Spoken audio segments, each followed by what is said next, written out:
अर्धवार्षिक परीक्षा 2022-23 कक्षा 10 विज्ञान का जो असली पेपर है वो आपके मिल चुका है। इस वीडियो के अंदर मैं आपको कक्षा 10 विज्ञान अर्धवार्षिक परीक्षा 2022-23 का पेपर देने वाला हूं। अगर आपने ये पेपर अच्छे से तैयार कर लिया तो साइंस के अंदर आप 70 में से 70 नंबर का जो स्कोर है वो आराम से कर सकते हैं। तो वीडियो को आपको अंत तक देखना है और सबसे पहले आपको इसमें निर्देश दिए गए हैं पेपर में। तो 3 निर्देश हैं आपके, सभी प्रश्न करने अनिवार्य हैं। दूसरा जो निर्देश है वो है सभी प्रत्येक प्रश्न का उत्तर दी गई उत्तर पुस्तिका में आपको लिखना है, ये सबसे इम्पोर्टेंट है। और तीसरा है आपके कि जिन प्रश्नों के आंतरिक खंड हैं उनके उत्तर आपको एक साथ लिखने हैं। ओके, तो सबसे पहले आपको प्रश्न संख्या 1 से 5 तक आपको रिक्त स्थानों की पूर्ति है वो करनी है। तो इसमें पहला प्रश्न है कि मनुष्य के आहार नाल का प्रथम अंग होता है, कौन सा है वो आपको बताना है। दूसरा प्रश्न है कि विद्युत धारा मापने की जो युक्ति है उसको हम क्या कहते हैं। और तीसरा प्रश्न है नियंत्रण और समन्वय हेतु तंत्रिका तंत्र की जो मूलभूत इकाई है उसका नाम बताना है। और प्रश्न संख्या 4 है कि प्रकाश के परावर्तन हेतु उपयोग में लिए जाने वाले अवतल दर्पण की जो फोकस दूरी है वो कितनी होती है। और 5वां प्रश्न है कि वायुमंडल में पाई जाने ओजोन ओजोन परत पृथ्वी की किरणों से रक्षा करती है, तो उस किरण का नाम आपको बताना है। उसके बाद में प्रश्न संख्या 6 से 10 तक सही या गलत विकल्प है उसका आपको चयन करना है। तो इसमें छठा प्रश्न है कि मनुष्य के पाचन तंत्र की सबसे बड़ी ग्रंथि यकृत होती है यानी लीवर होती है, तो ये सही है या गलत है, तो उस पर आपको चिन्ह लगाना है। प्रश्न संख्या 7 है विद्युत आवेश का मात्रक एम्पियर होता है। और 8वां प्रश्न है पर्यावरण में वायुमंडल में उपस्थित गैसों में सर्वाधिक मात्रा में O2 गैस है यानी ऑक्सीजन गैस है वो पाई जाती है। और प्रश्न संख्या 9 है आपके चिपको आंदोलन पर्यावरण सुरक्षा से संबंधित है। और 10वां प्रश्न है पादप की पत्तियों में वायु के परिवहन हेतु वायु रंध्र पाए जाते हैं।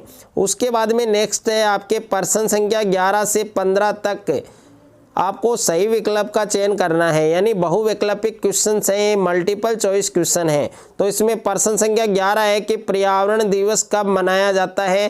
तो ए ऑप्शन में 8 अक्टूबर, ब में 5 जून, स में 17 नवंबर और द में आपके 1 मई। उसके बाद में प्रश्न संख्या 12 है कि भारत में उत्पादित प्रत्यावर्ती विद्युत धारा की आवृत्ति है वो होती है।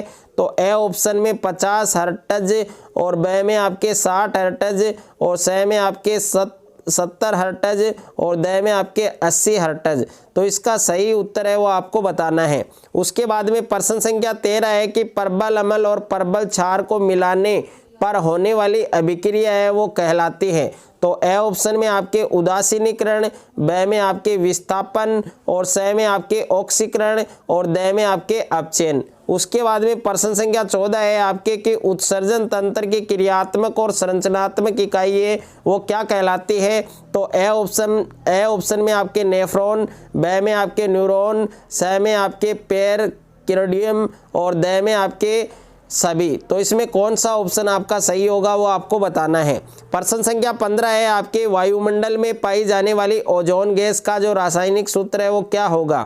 तो इसमें 3 ऑप्शन आपको दिए गए, 4 ऑप्शन आपको दिए गए हैं, सही ऑप्शन है वो आपको बताना है। उसके बाद में प्रश्न संख्या 16 से 20 तक के प्रश्न है उनका उत्तर आपको एक पंक्ति में देना है यानी अति लघुतरात्मक प्रश्न, जिसमें प्रश्न संख्या 16 है कि निम्न रासायनिक समीकरणों को संतुलित कीजिए। तो इसमें 2 समीकरण दिए गए हैं, दोनों को आपको संतुलित करना है। और प्रश्न संख्या 17 है ओम का नियम लिखिए, तो ओम का नियम है वो आपको बताना है। और प्रश्न संख्या 18 है कि विरंजक चूर्ण है उसका रासायनिक सूत्र क्या होगा। तो विरंजक चूर्ण है जो ब्लीचिंग पाउडर है उसका फॉर्मूला बताना है। और प्रश्न संख्या 19 है कि नीले लिटमस पत्र को लाल करने वाले यौगिक है वो क्या कहलाते हैं। और प्रश्न संख्या 20 है वोल्टमीटर तथा एमीटर है उसका आपको उपयोग है वो बताना है। और उसके बाद में देखिए नेक्स्ट है प्रश्न संख्या 21 से 27 के प्रश्नों का उत्तर आपको 3 से 4 पंक्तियों में देना है, जिसमें प्रश्न संख्या 21 है संयोजन और वियोजन अभिक्रिया को उदाहरण सहित समझाइए।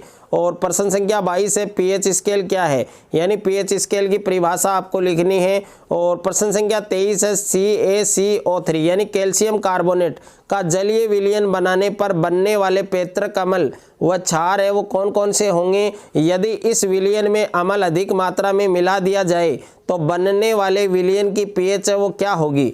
और प्रश्न संख्या 24 है अभिक्रियाशीलता श्रेणी क्या है, इसको आपको समझाना है। और प्रश्न संख्या 25 है मानव पाचन तंत्र का रेखांकित चित्र बनाना है। उसके बाद में प्रश्न संख्या 26 है सूचक क्या है, यानी सूचक की परिभाषा लिखिए और 2 प्राकृतिक सूचकों के आपको नाम लिखने हैं। और प्रश्न संख्या 27 है कि अम्लों की धातु के साथ अभिक्रिया है और उस अभिक्रिया को आपको उदाहरण सहित समझाना है। उसके बाद में प्रश्न संख्या 28 है कि एक अवतल दर्पण की फोकस दूरी 10 सेंटीमीटर है, इसके सामने 15 सेंटीमीटर दूरी पर एक वस्तु रखी है और इस पर बनने वाले प्रतिबिंब की स्थिति, प्रकृति और आवर्धन आपको ज्ञात करना है। और उसके बाद में अथवा में प्रश्न है कि किसी लेंस की क्षमता 2.0 डी से मतलब है आपके डायोप्टर, और इसकी फोकस दूरी कितनी होगी और लेंस है वो किस प्रकार का होगा। और प्रश्न संख्या 29 है संक्षारण और विकृत गंधिता क्या है, वस्तुओं की इनसे सुरक्षा है वो किस प्रकार से की जा सकती है। अथवा में प्रश्न है मानव के उत्सर्जन तंत्र की मौलिक इकाई का नामांकित चित्र बनाते हुए मूत्र छन्नन की जो प्रक्रिया है उसका आपको वर्णन करना है। उसके बाद में प्रश्न संख्या 30 है आपके कि यौगिकों हेतु विस्थापन और द्विविस्थापन की अभिक्रिया को उदाहरण सहित वर्णित करते हुए ऑक्सीकरण और अपचयन की व्याख्या आपको करनी है।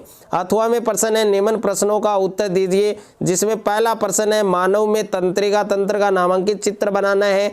दूसरा प्रश्न है मानव के विभिन्न प्रकार के पोषणों का वर्णन करें। और तीसरा प्रश्न है चित्र में दिए गए मनुष्य के हृदय में रक्त के संचरण का सही क्रम है वो आपको लिखना है।